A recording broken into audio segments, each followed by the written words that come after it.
Welcome to the J. Scott Outdoors podcast. I am here in my place in Colorado. I'm joined by my friend and optics manager of GoHunt.com, Cody Nelson. How you doing? Jay, how are you, sir? Good to be here. Good. I'm glad you were able to make it up over the pass and get to see some of our rivers and some of the mountains. What do you think of this place? Yeah, just try to get rid of me now. Just try to get rid of me. When you leave here next month?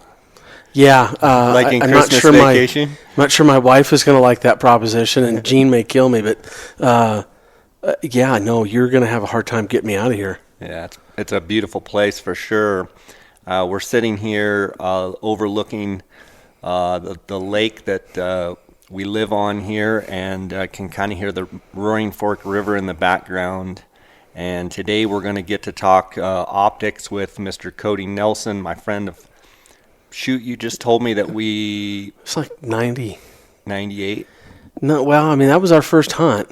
Yeah, so I mean 96. So it was back 20 plus years. It was back in the Wildlife Images taxidermy. Yeah, so in college, for those of you that don't know, I was finishing up my hours at ASU, and I worked part-time at Wildlife Images taxidermy shop in the Scottsdale Air Park for Craig Pearson, and I learned a lot working for Craig. I learned how to flesh animals. I learned how to build bases, and most of what I learned on how to cape and how to do different things came from working at that taxidermy shop. And you reminded me that's where we met. Yeah.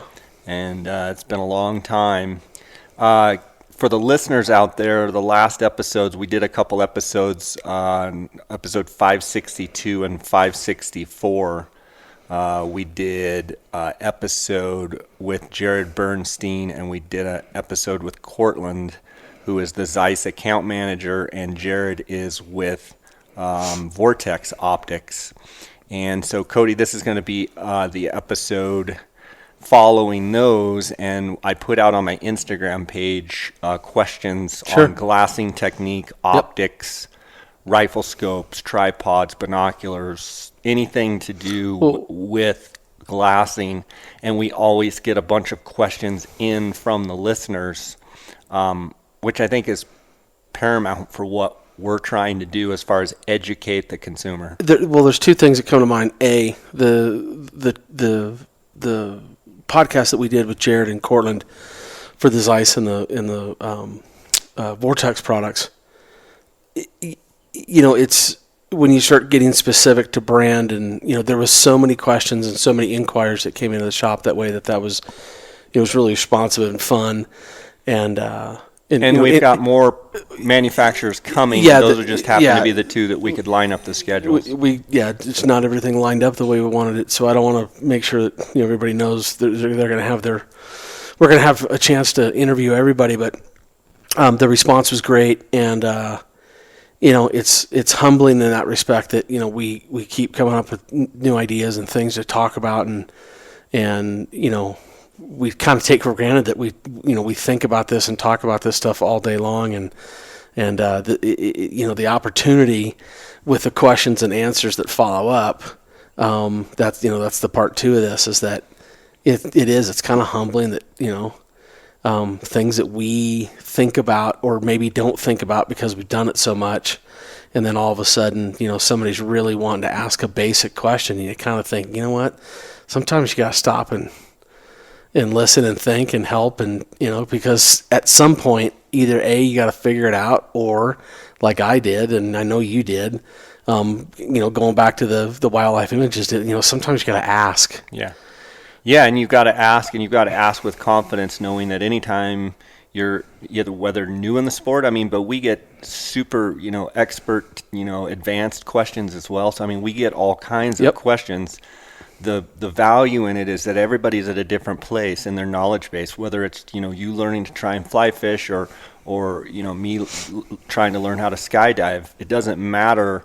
Everybody has a different point of reference of where they're at with their knowledge base. Correct. So we want to be a place that people feel free to ask any question. There really are no dumb questions. Yeah, the first question, when people say they're dumb questions, the only dumb question is when you're asking yourself, should I ask these guys or not? Right. Please ask. Right. because you get the simplest questions all the way to breaking somebody's ballistics down to help them better with what they're doing, with a scope or whatever. And some of that stuff, it can be difficult when you're on the phone with somebody, but once you work through it with them once and they call you back and they say, hey, I got this, I figured it out, and they're off to the races. Then they send you a picture of absolutely a buck all or the a time bull or something that they shot. And one of the things I wanted to point out for the listeners out there, Cody, on a daily basis, I mean, you spend basically 8 to 5 every single day on the phone talking to customers. Yep. That's your job.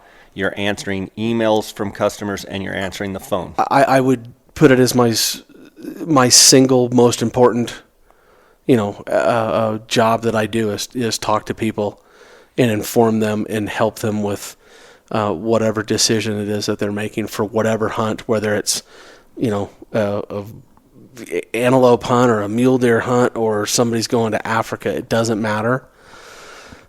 You got to help them figure out what's best for them and what's going to work out. And I'm, I pride myself on trying to get back to people, and, the phone rings a lot. And, I think it's interesting that people have a response to me sometimes, because I'll get an email or a text or anything and I call them back and they're like, man, I'm so used to waiting, or, I thought I was going to have to wait for, and they're just, and I just want to get people helped out as soon as possible, because I know it's important. People are trying to get their hunts ready. So, I'm accessible. Yeah. I think one of the things that you probably fight with a little bit in your own head is a lot of times there's multiple answers to people's questions as far as what product might be best for them. Right. So part of your job is to give them their options, walk them through the options, and then let them ultimately choose. Well, I've always said this. People say, "Oh, you sell optics." Well, technically, yes, but I think the thing that makes us unique in what we do is that we're trying to understand what people need, give them the options, and basically educate and then allow that person to make a decision on what works best for them. Mm-hmm. So I sell optics, but at the same time, I think I hope that I'm educating people so that they learn it and they understand it and they're making, better decisions based on their needs. Not, we get that. I know you do. I know you get it a lot. People say, well, Cody, what do you use? Or what's your opinion? Or, well, okay, so my opinion may be based on what I'm doing on a particular hunt, not what you're doing on a completely different hunt. Right. So, I think trying to help people whittle down and try and figure out, a couple of the best options and then let them decide what works best for them is always good. People's experience levels, like I had a guy the other day on the phone, it was really refreshing to talk to, because one, it gave me that notion that, first of all, there's a lot of new people coming to our sport. And I always see those opportunities as times to welcome that person and make that buying experience and educational experience, really welcoming to that person, to where they're like, man, is everybody in hunting like this? I mean, this is fantastic.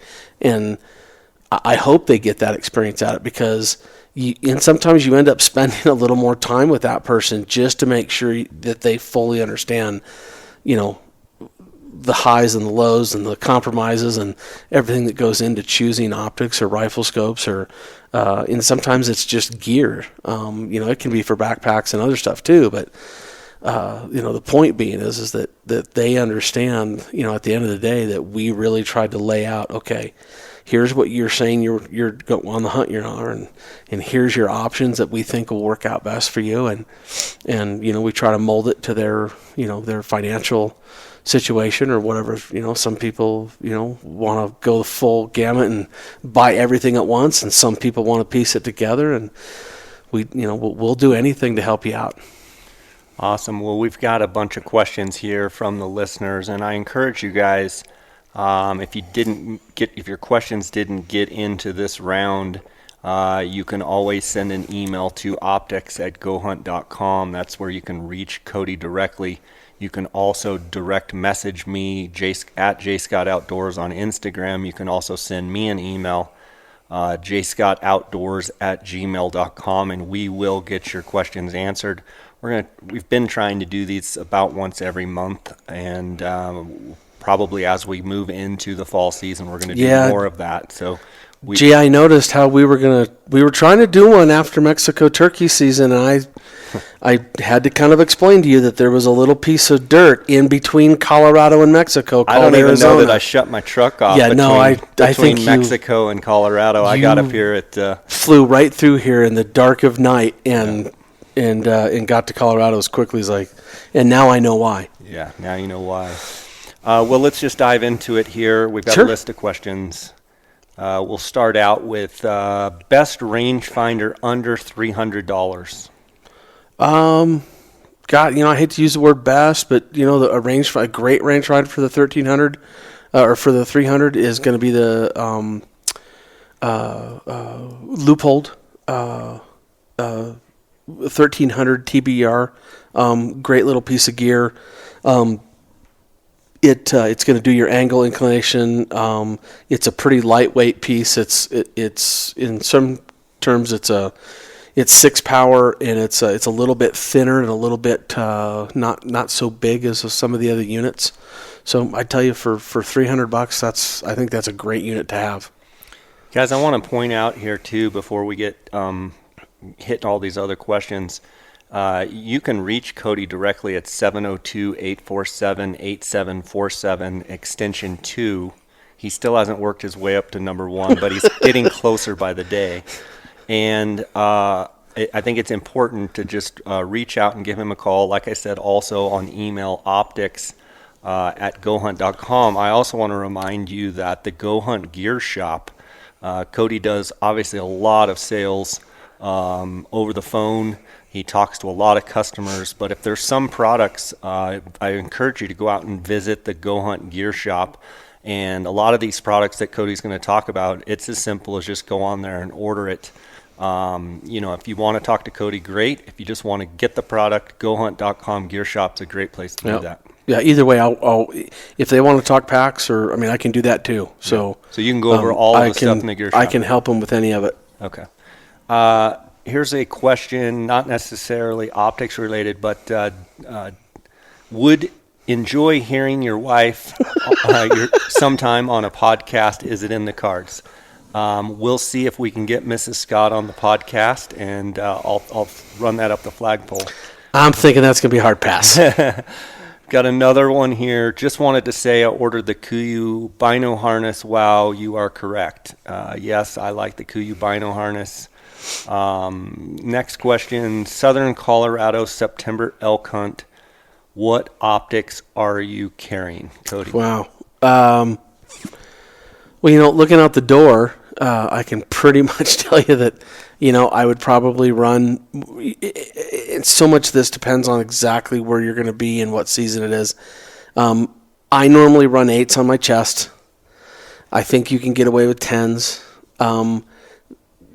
Some people, if you're hunting in more open areas, you may want to lean to the 10. If you're hunting in more dense, heavily wooded places, I would urge you to really look at the 8 powers.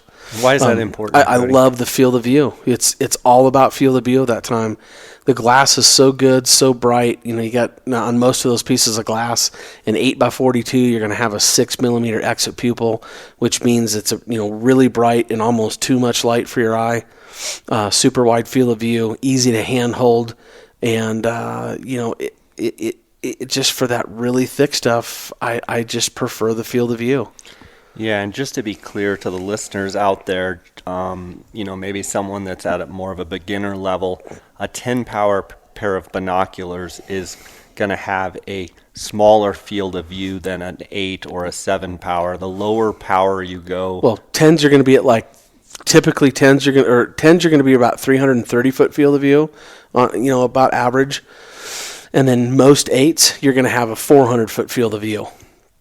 So that makes a pretty big difference when you're looking at something, whether it's 100 yards or 200 yards or it's the difference sometimes when you have multiple bulls coming in. Right. It literally is a difference of going, okay, I've got 2 bulls in my screen here, and if I had a 10, I may only be seen at one, and I got to flip back and forth. And sometimes I just know that you have to have your eyes kind of on, like be able to swivel around and look, because you don't know where those bulls are coming from. And if they're doing their job right and you're doing yours right, your nose is into the wind and they're trying to get a bite on the wind. So you just don't know what direction they're not always going to come straight to you. Yeah, and the other thing I would point out too, that this is talking about southern Colorado September elk hunt. So I assume they're talking about the archery hunt, possibly the muzzleloader hunt in mid-September. But this could be in any, Montana, Utah, New Mexico, any of these states. One thing I will add, though, optics you carry, we're mainly talking about around your neck, something that you're carrying. But a lot of guys that are going to hunt in Colorado are also going to be somewhat near timberline.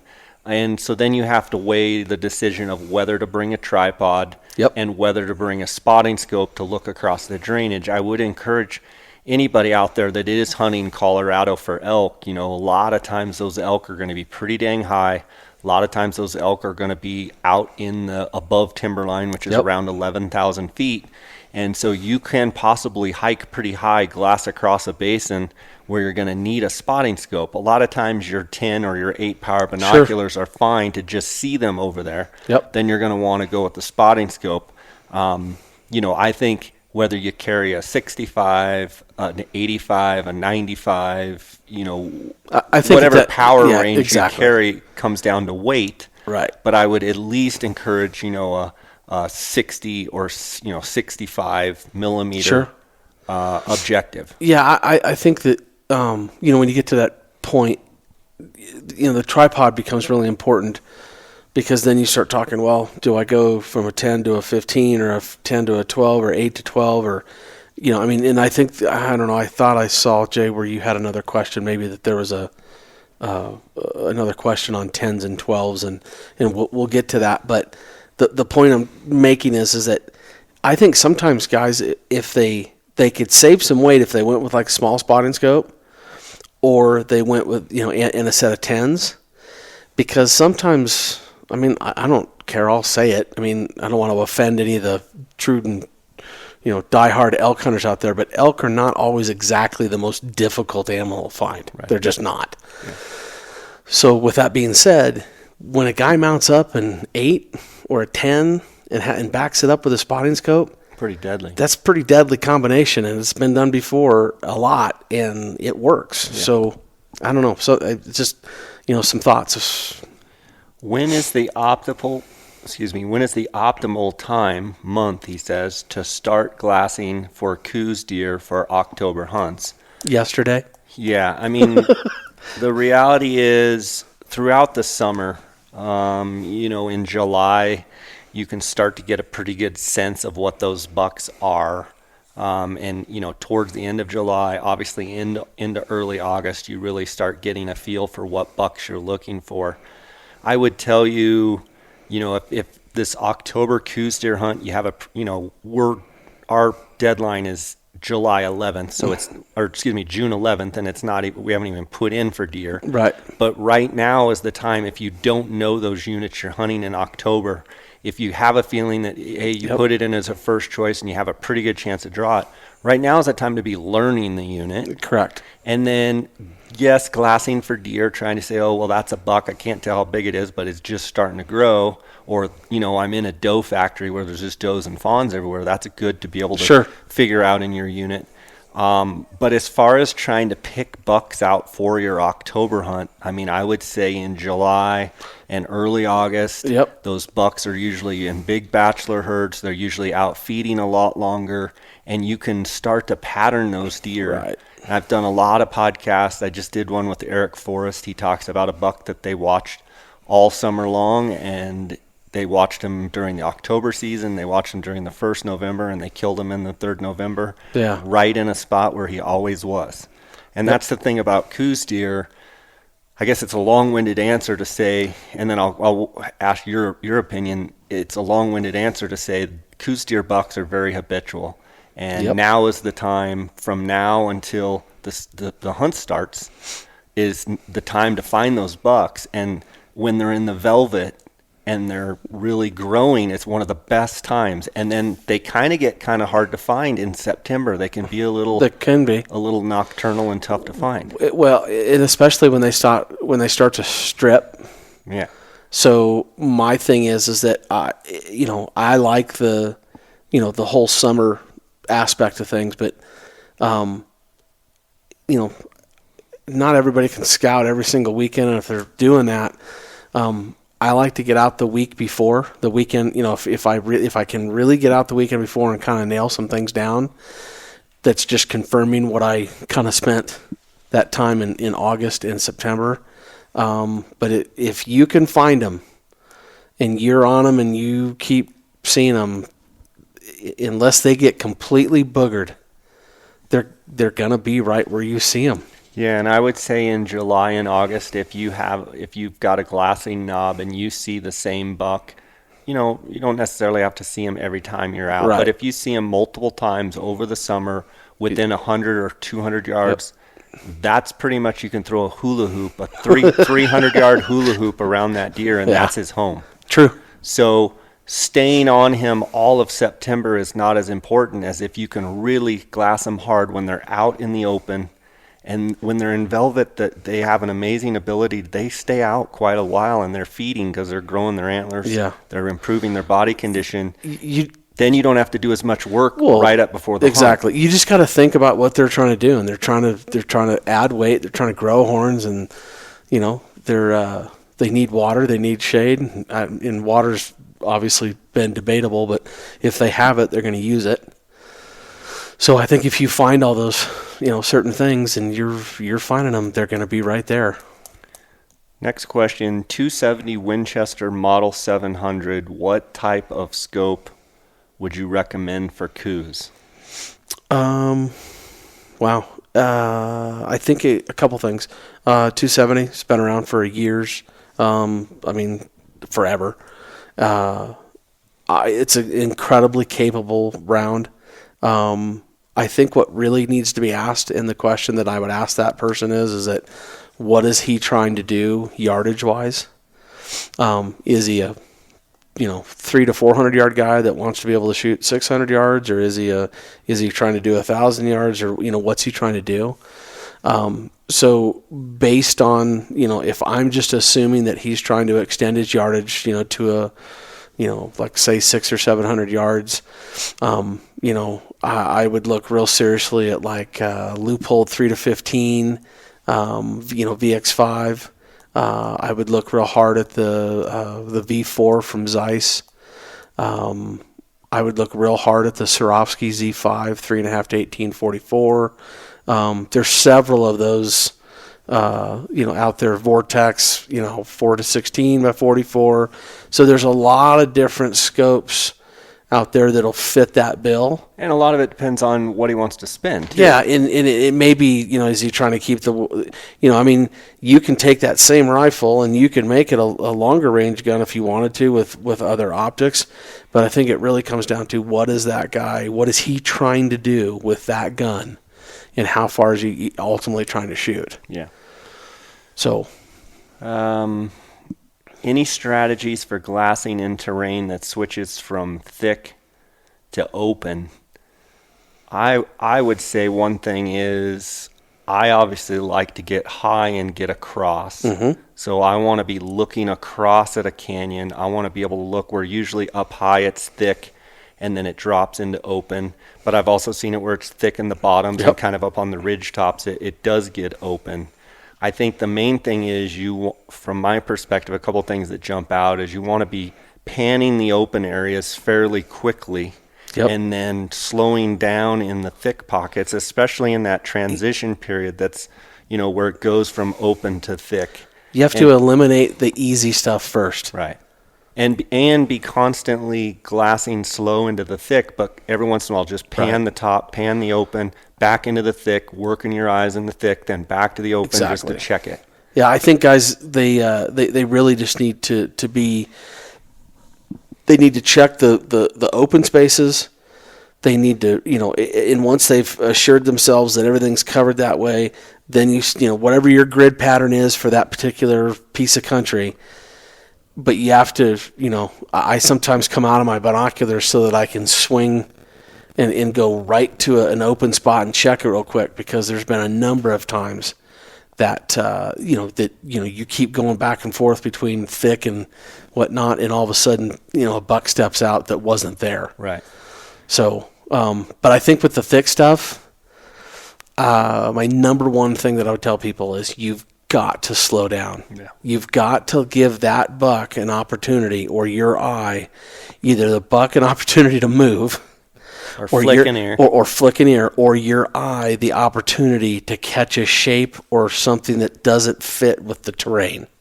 Yeah, and I think we talk about thick. You've heard on the podcast me talk about glassing into the shade, especially in the afternoons. Find those shady pockets. More animals are going to be on the shady side.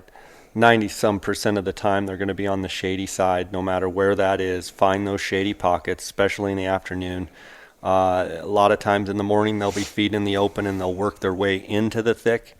So it's good to pan those opens, especially talking about Coos deer. But any deer, mule deer, elk, any animal, definitely find those shady pockets. All right.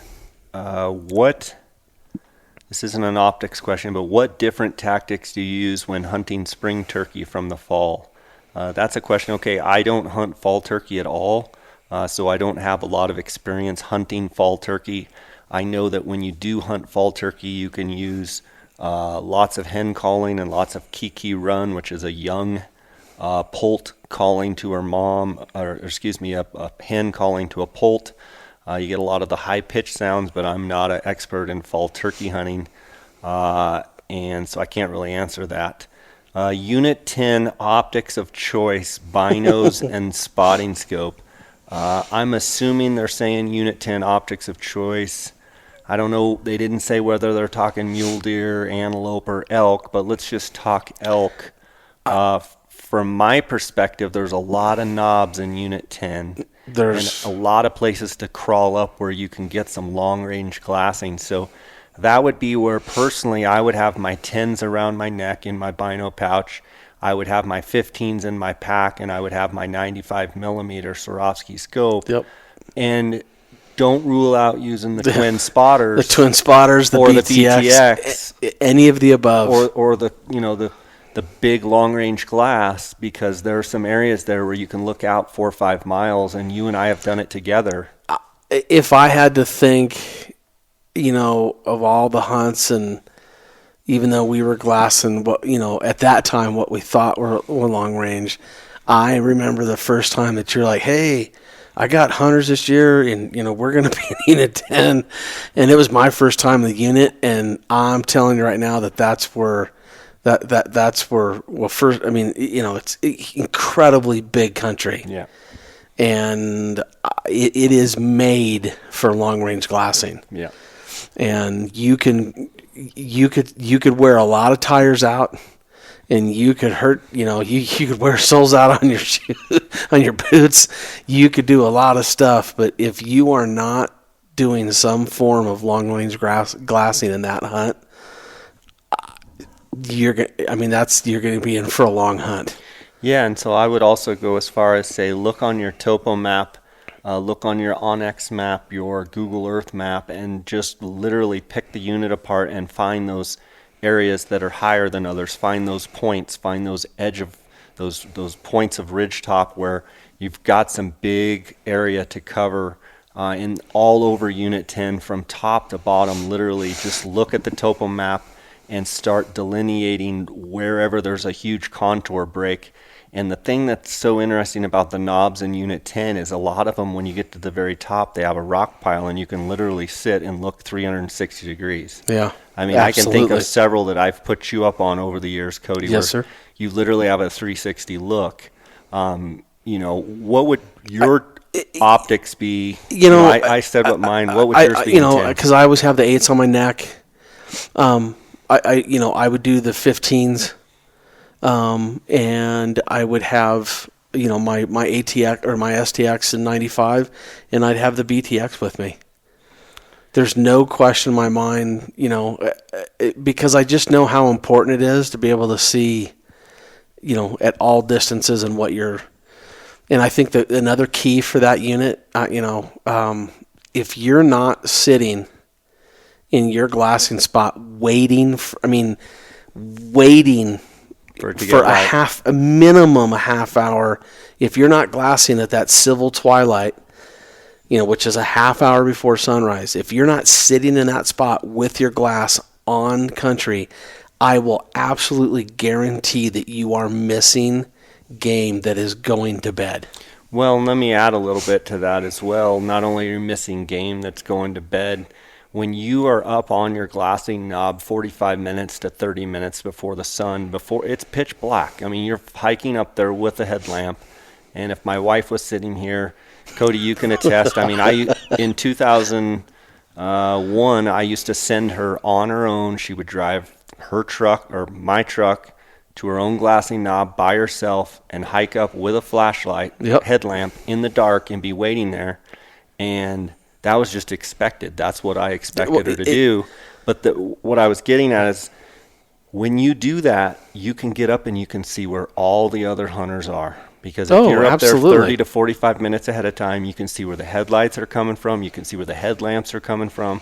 And if you do that for several days in a row, you learn real quick where the pressure comes from. Well, you learn where the pressure is, and the thing that amazes me, and I'm not trying to pick or say that somebody's better, because it's not that of an issue for me, but I would be absolutely amazed at the number of people that were driving into a spot and they had no idea the bull that they just completely blew out of the country. Yeah.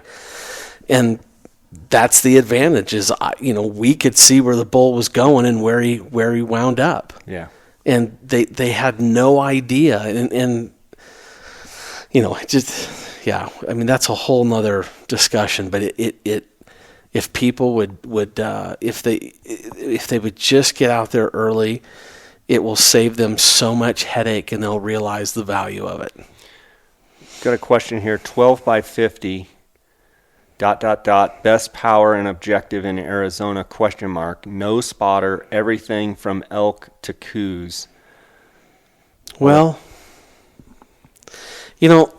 first of all, I love 1250s. I think it's a great combination of power versus field of view.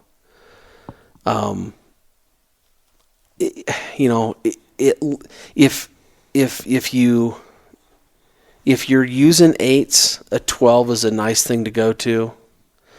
And I'm not sure that that's what he's asking, because I think he's asking overall, like one. He wants confirmation that 1250 is the best Arizona binocular.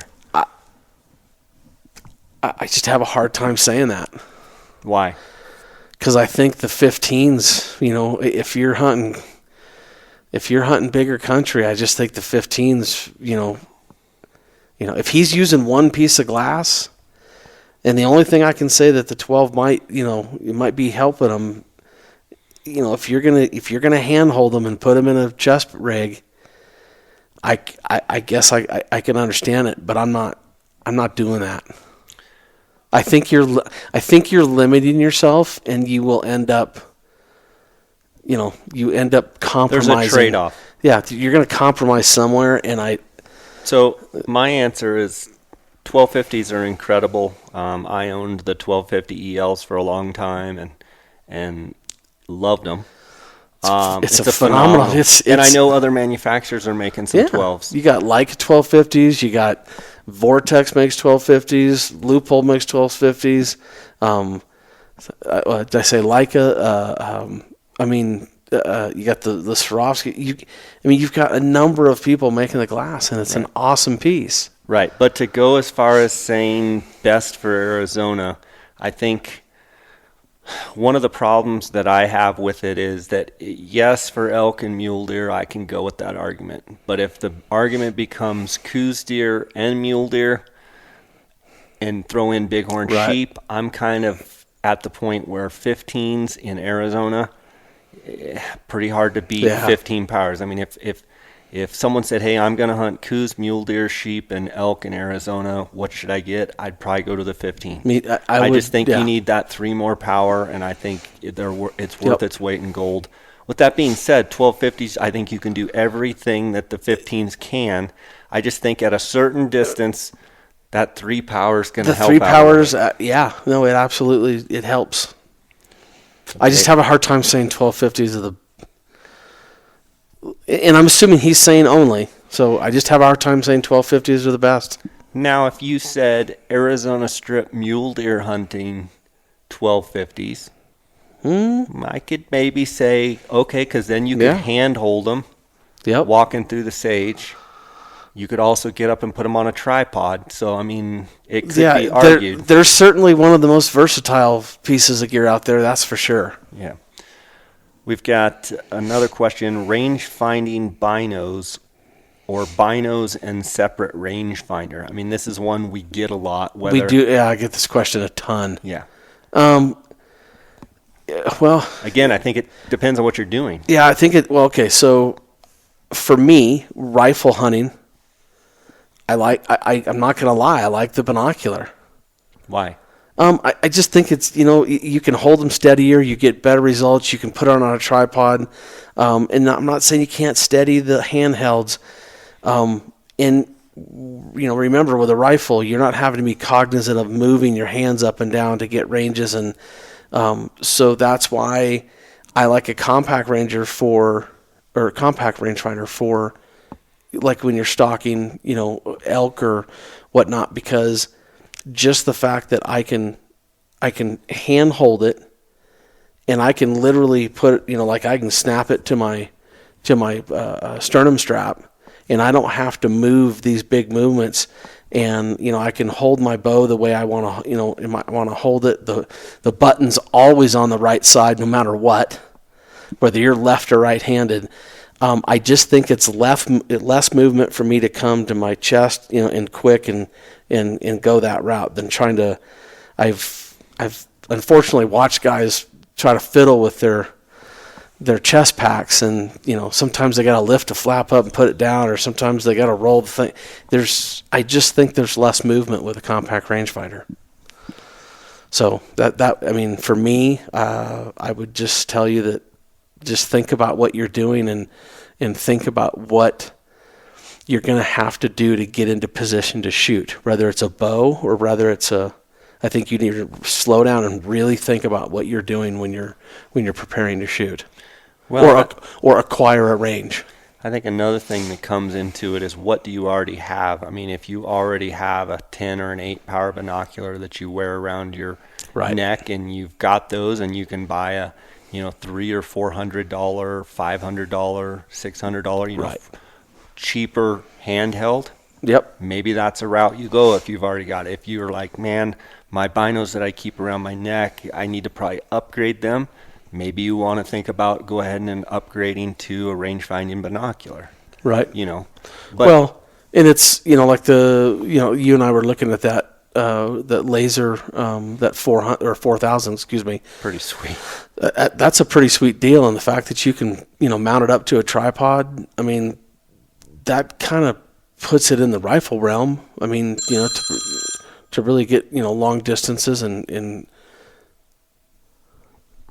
yeah, I mean, to get long distances and pause, and do what you're going to do with a compact. I think that's really easy to do that way.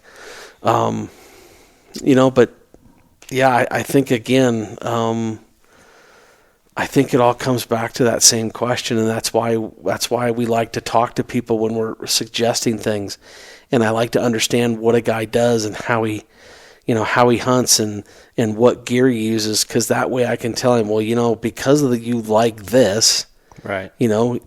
Your scenario is, it fits that of a binocular better than it does the compact rangefinder. Got a question. If you had to buy a Vortex spotter for mule deer out west, which one are you buying? So this person is looking into the Vortex line. He's looking for a spotting scope. He's wanting to know which one would you buy. Oh, if I would have to do the Razor 85. Without a doubt. I think it's it's the Cadillac of their line. Okay. I think it's going to give you the best results at long distances. Period. Okay. Best glass cleaner or best way to clean your glass. So I am assuming they're talking about binos, spotting scopes, rifle scopes. Yeah. Well, there's a couple things you need. First, you need to have some way to remove the dust. So if you're at home, I normally have canned air either at home or in the truck, and I try to remove it that way. If I'm in the field, I have a brush. Time out a second. Canned air, just to be clear, you can buy it like Office Walmart. You can buy it Office Depot, and it's basically where you push the button and air comes out. And it blows pressure on. Yeah, Office Max, or take an air compressor, or whatnot. Okay. Although just be careful to make sure your lines are clean and everything, like with an air compressor, because if you got dust or sand or grit in the head of your deal and you blow it out there and you put it, make sure you blow it out first and let it clear, and then, because you could damage your lenses that way. I've heard of that. So you got dust off, or like a canned air for getting the dust removal, or a brush. If I'm in the field, I like to use just the plain wipes. I've seen them from Zeiss. I've seen them from Nikon. I've seen them from, a number of different manufacturers, Swarovski. I think that that's, I always wipe in a circular motion.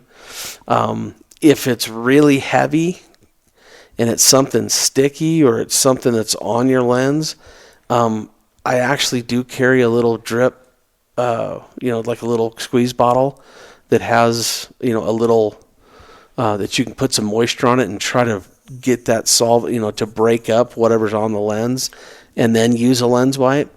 Again, always going in a circular motion, never, just randomly, because what you don't want to do is you don't want to take especially you don't want to take the grit that you just got off of there and then start grinding it into your. So you want to remove that stuff, and then I try to wipe away the excess moisture with a wet cloth, and I'm always gentle about it as it goes. Yeah, and I might add, Cody's doing a lot of hand signaling over here, so I thought I would interpret. When you do have your canned air, I would hold your binos, in other words, where the lenses are perpendicular to the ground, and then I would blow into the lenses, both the ocular and the objective, so that anything, gravity's going to take over, and any dust that you blow off is going to go down, rather than looking down into your eye cups and blowing down. Stuff's going to still stay there. So get it where, even if you're holding it upside down, where dust and grit can come off. Okay, that's one thing that I think I should point out. By the way, blow out your eye cups too. Oh, that's nasty stuff. Because have you ever looked in your eye cups? Oh, it can be disgusting. But that's my point is blow those out too, because people, and by the way, clean out the bottom of your chest rigs, because that stuff can cause problems too. So to take it a step further, I usually typically open my eye cups up, because I'm one of those guys that always has my binos and the eye cups are totally down. I don't use them at all. I agree. But it's amazing what can gather in there even when they're closed. Yeah. So what I do when I'm cleaning my binos is I actually open them up and I actually clean them first to get them clean, so that once then I get my lenses clean, everything's clean, rather than have to come back and possibly have something fall off of the lens. And not to mention, sometimes take your eye cups off. Like if your brand of binocular has an eye cup that twists all the way off, and you can take it out, get it out of there. Shake it out first, and then blow up in there and get that done. So, so with that being said, I use the canned air, the wipes, I do have a squeeze bottle, and then not of air,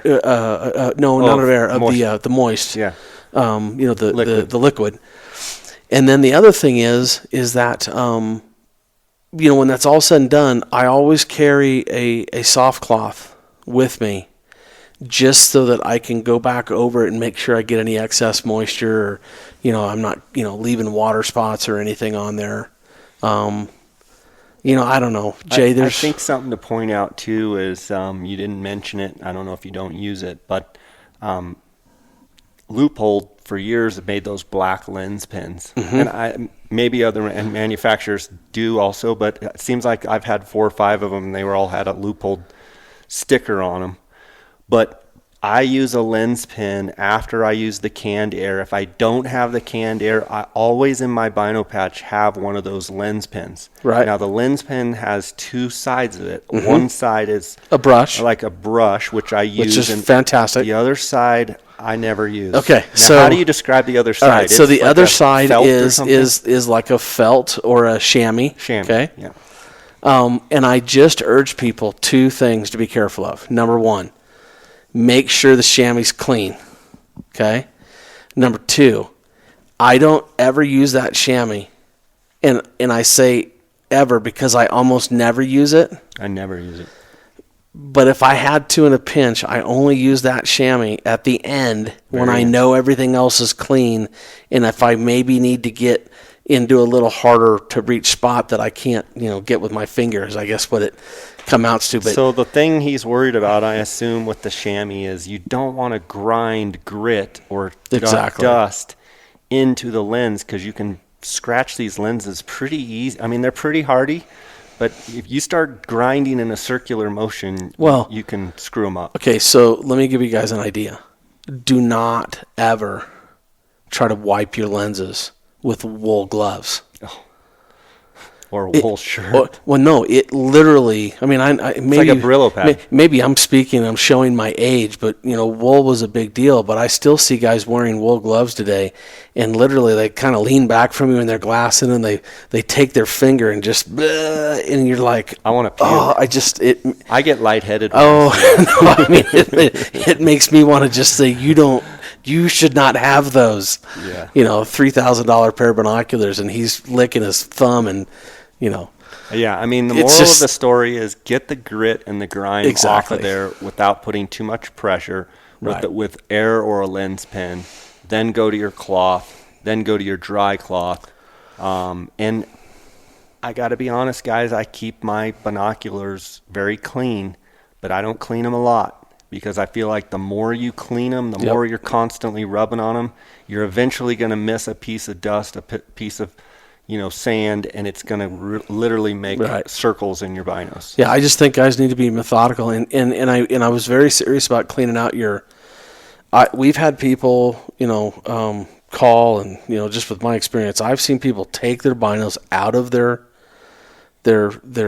chest rig and dump their chest rig on the counter, and I've found candy wrappers, twigs.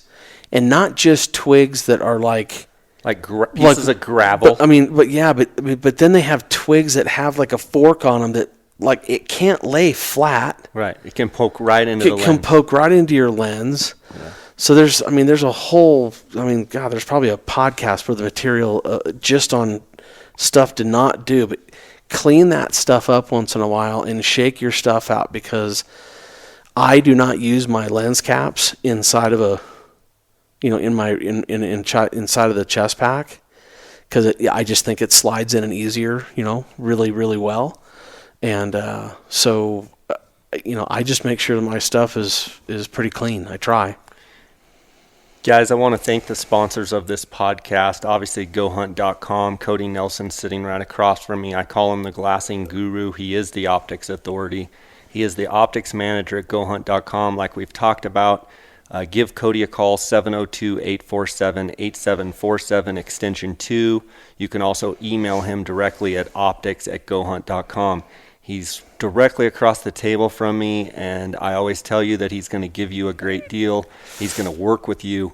He's going to be a great contact to have if something goes wrong with your binos and you need something in a pinch. I mean, dealing with someone on a personal level like Cody is paramount when you're buying these binoculars. So give Cody a call. And I thank Go Hunt for their sponsorship. I thank the Gear Shop for their sponsorship. I also want to thank Kuiu Ultralight Hunting. That's KUIU.com. You can go to their blog on Kuiu.com. They also have an Instagram page. I want to thank Kuiu for their support of this podcast. Canyon Coolers, based right out of Flagstaff, Arizona. Use the JScott19 promo code. You're going to get a 10% discount on all orders. Phonescope.com, that's the digiscoping device that I use. If you go on my Instagram, that's at JScottOutdoors. You'll be able to see photos and videos that I've taken through my iPhone 10 with my Phonescope device. Use the JScott19 promo code. You're going to get a 10% discount. And then onxmaps.com, use the JScott19 promo code. You're going to get a 20% discount on all orders when you go to onxmaps.com. I love onX Maps. It shows the difference between private and public. It's got the overlays. It shows the ownership. It gives the person's name. It tells how big the property is. It's got a breadcrumb feature, so you can, breadcrumb your way in, breadcrumb your way out. It's great for walking in the dark. It's got aerial view. It's got topo view. It's got a hybrid view. Go to onxmaps.com. Use the JScott19 promo code. Cody, this concludes our part one here of question and answer. We're going to do a whole nother podcast and finish up the rest of the questions. I thank you for coming by here, Colorado. You happen to be a couple hours away, and I'm not leaving. You're not leaving, so you'll be here next month when the fishing starts to get really good, no kidding. Which is good. And I might just have to come back. Yeah, I just appreciate you coming and sharing all this knowledge with the J. Scott Outdoors podcast listeners, as well as the Go Hunt customers. I appreciate you having us. It's just always a great opportunity to get the word out what we're trying to do at Go Hunt. Guys, don't miss the second part of this. We're going to dive into a bunch more questions. We appreciate your support. Thanks, Jay. Appreciate it.